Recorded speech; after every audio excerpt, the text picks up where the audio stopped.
Hey, look out. It's Faith Talk Live. I'm Rick Probst. And I'm Dan Ratcliffe. On Zoom and on the radio is host of The Boundless Show, Lisa Anderson from Colorado. Lisa, how are you?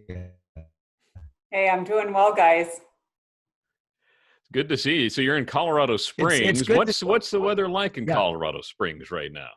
Yeah, it's pretty terrible for May. Right now, it's misty and cloudy and cold. Although I did see in my social media memories from a few years ago that we had a snowstorm on this day back in, I want to say like 16 or something. So I guess I should be feeling lucky.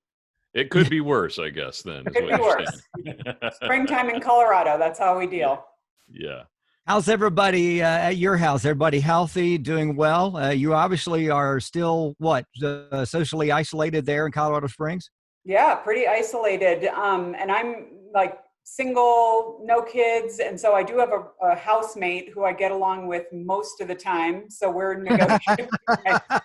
The good thing is we have two different floors. So when we irritate each other, we can just go to our respective, quarters. So that's good. But yeah, it's been okay. And I've actually had to be pretty serious about sequestering because I actually have rheumatoid arthritis and I'm on immune suppressants. So my doctor is like, you got to be hardcore. And so I'm a borderline extrovert. So it's been weird. I've survived so far. But yeah, I'm looking forward to, I just want to go like to an Indian buffet, guys. I mean, I just want to go, I need to go get some food. Yeah. So is that the first thing you're going to do when you're freed and everything's good? You're going to go right straight to where? Okay, well, let's be honest, because it's a toss-up between Indian buffet and getting my hair done. Clearly, as you can see going on right here, we're in, these are extreme measures right now. And so I'm doing what I can, but maybe I'll do both of those in one fell swoop. I'd say go for the buffet first, Absolutely, yeah. Yeah, because that's on Dan's top of his list there, the buffet, then his hair to be done. There we go, yeah. Yeah, see, my hair doesn't take much, so. Yeah. Lisa Anderson is the host of the Boundless Show there. Lisa, let's pick your brain a bit about millennials. Millennials somewhere between, 22, 38 years old.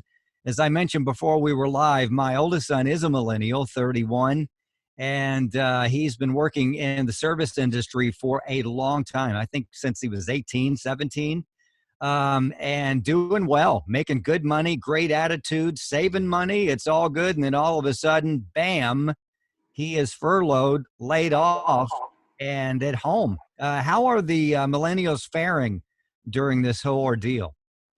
Yeah, it's weird because I think often, and I'm kind of on the tail end of the Gen X generation, so I like to blame millennials for a lot of stuff because it's not me. So anyway, I feel like I'm a Gen Xer right there with you. So yeah, there we go. But so many in our audience, which the majority of them are millennials, are, grew up in this and they've been blamed for being entitled and all this stuff, but they did grow up in a culture of a lot of structure. So they were in school, their parents told them to go to piano lessons, then they were in their team sports, and then they made it into the workforce and have to show up at a certain time. And so all of a sudden, they're told to work from home, or they're not working at all, to your point. And they're just like, okay, how do I order my days? And so it was kind of this weird enforced chaos of, now I'm on my own. I have to keep track of my time. I have to do my job somehow. I have to stay in some kind of rhythms because they don't have work dictating their days. They don't have church dictating their days or any other, social structures they were in. Mm-hmm. And so it's really been, in fact, we addressed it right off the bat at Boundless. When this thing started, we're like, guys, this is not your time to be binging Netflix 8 hours a day.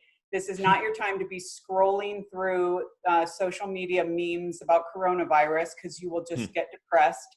And so you need to be intentional about figuring out what you're going to do with this time. And it's been a challenge. Definitely. Now, is it just me, or does it seem like, because Rick mentioned the Gen Xers are from I'm sorry, not Gen Xers, the millennials are from age, what'd you say, 22 to 38? Mm-hmm. Yeah, so the youngest millennials were born in about 1996. Up through all the way down to it's debated whether it's 1980 or 82 is the beginning of that generation. So yeah, full on into adulthood. Now, is that a bigger age range for a group than normal? Because it seems like, like Gen Zers and even us Gen Xers, it didn't seem like it was that big of a range. Am I wrong there? Yeah, it's actually not. The range is pretty comparable. They say a generation hits at about 15 years, can even extend to Okay. about 20 years. What's unique about millennials is they are now the largest generation in numbers. So they are a force. So Gen Xers, we're like nothing. We're the smallest. We're forgotten. Whatever. But we're awesome. Debt, all that kind of stuff. Yeah. It's Lisa Anderson. She's the host of the Boundless Show. We're talking to her about quarantine and how to get millennials through it and on the other side. I feel like an outcast here. I'm a hey boomer. I don't know what to do. I guess I'll go get some Ensure and I'll be back when you guys are done. Huh? Nice. Hey, let's. So we talk. We think about millennials, and as you mentioned, a lot of times we hear or think about millennials doing all the wrong stuff, spending all day playing video games or binging or whatever. And that's probably a small percent, I would assume. I mean, there is a large percent that's actually doing really well. But as they get back into the workforce, how can employers help them, whether they've got a bad attitude or a great attitude? How can they help them? Yeah, I think for millennials kind of returning to the workforce, there's this element of, I think there was a newfound freedom in, okay, well, now I have to work from home, or now the world is open to me. What am I going to do? The uncertainty of it could be kind of exciting, but that probably has worn off now. And so I think a lot of employers helping millennials, I mean, the problems that existed for millennials prior to quarantine are still there. They have unprecedented school debt that they are unable to pay off because they are underemployed. And so now that's even been exacerbated, with furloughs, with reduced workforce, with cut in pay. And so I think there's a lot of fear around that. In fact, we were just talking at Boundless about how, you think of the average millennial that weathered 9/11, they weathered the Great Recession. Now they're dealing with coronavirus. They can't even talk to their parents about this because their parents have not. This is uncharted territory for Xers and boomers as well. And so I think employers can really help kind of infuse some order and some structure back into a millennial's day, but still give some flexibility for creativity, because a lot of them feel like all I got to do for the rest of my life is pay these bills and figure out how to survive because I don't know when the other shoe's going to drop. And so helping them just realize that, hey, eventually together, we're going to get back to probably not what we ever considered as normal, but hopefully something hopeful moving forward.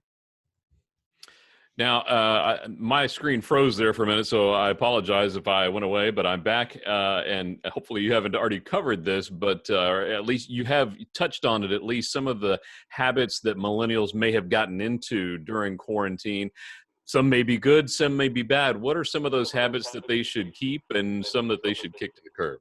Yeah, absolutely kicking to the curb anything that has been, enabling passivity, laziness, forgetting structures.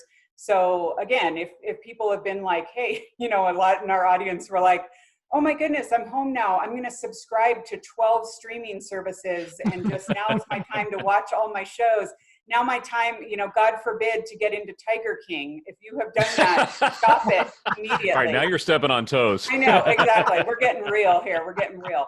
So, stop it. And, some people have let all their other structures fall by the wayside, like working out, like eating healthfully, like eating at all or on any kind of schedule. And so you want to be able to look and assess and dump those and realize that there was a time and a place for that, but it's time to get back into the real world.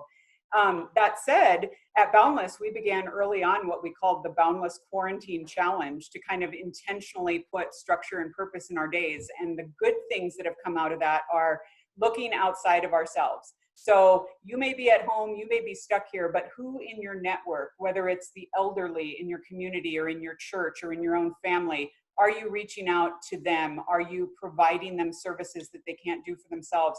We told everyone straight up, find 3 elderly people in your life and write them a card and send it in the actual mail with a postage stamp. You might actually have to go out and buy some. How do you do that?